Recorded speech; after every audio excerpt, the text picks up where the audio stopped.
Sudah lebih dari 360.000 orang menandatangani petisi menolak JHT, yang baru bisa cair saat peserta berusia 56 tahun. Petisi ini merupakan respons masyarakat atas aturan baru Kementerian Ketenagakerjaan, yang hanya mengizinkan pencairan JHT dilakukan saat pekerja berusia 56 tahun, termasuk bagi yang mengundurkan diri, atau terkena pemutusan hubungan kerja, PHK.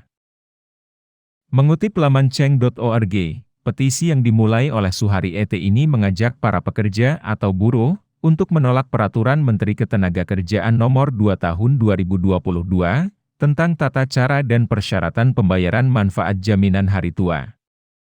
Ia menilai peraturan ini merugikan karena buruh yang mengundurkan diri atau di PHK baru dapat mengambil dana JHT saat usia pensiun.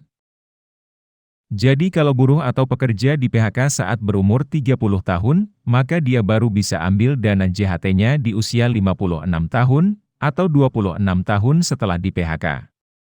Padahal saat ini dana kelolaan BPJS Tenaga Kerja sudah lebih dari 550 triliun rupiah, ujar ET dalam petisi yang dibuat pada Jumat, 11 Februari 2022. Menurut dia, pekerja sangat membutuhkan dana JHT untuk modal usaha setelah di PHK. Di aturan sebelumnya, pekerja yang terkena PHK, mengundurkan diri, atau habis masa kontraknya dapat mencairkan JHT setelah 1 bulan resmi tidak bekerja. Konfederasi Serikat Pekerja Indonesia, KSPI, sebelumnya juga menyatakan menolak aturan pencairan JHT yang dikeluarkan Kementerian Ketenagakerjaan. Mereka bahkan mengancam akan menggelar demonstrasi jika Peraturan Menteri Ketenagakerjaan Nomor 2 Tahun 2022 ini tak dicabut. Iqbal memberikan beberapa alasan mengapa KSPI menolak aturan ini.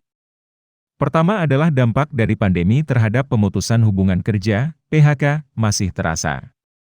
Di sisi lain, jaminan kehilangan pekerjaan, JKP, belum berjalan, lantaran perlu aturan teknis. JHT itu pertahanan terakhir buruh yang kena PHK akibat pandemi, kata Iqbal. Faktor kedua, KSPI menganggap Kemenaker tak mematuhi arahan Jokowi. Iqbal mengatakan, tahun 2015 lalu di mana Menaker yang saat itu dijabat Hanif Dakiri pernah menetapkan JHT baru bisa diambil setelah 10 tahun iuran. Namun belakangan, aturan tersebut direvisi karena arahan Presiden. Asosiasi Serikat Pekerja Indonesia juga memprotes aturan baru ini. Hal ini lantaran JHT adalah hak pekerja, karena iuran dibayarkan oleh pegawai dan pemberi kerja. Komposisi iuran JKAT saat ini dibayarkan pekerja lewat pemotongan gaji sebesar 2%, dan 3,7% dibayar pemberi kerja. Menanggapi penolakan dari banyak pihak, Menteri Ketenagakerjaan Ida Fauziah akan kembali menyelenggarakan sosialisasi dan dialog dengan para pemimpin serikat pekerja atau buruh. Meski demikian, Kementerian Ketenagakerjaan memastikan penyusunan kebijakan baru yang mengatur pencairan JHT yang baru dapat dilakukan saat berusia 56 tahun sudah melalui proses dialog dengan para stakeholders.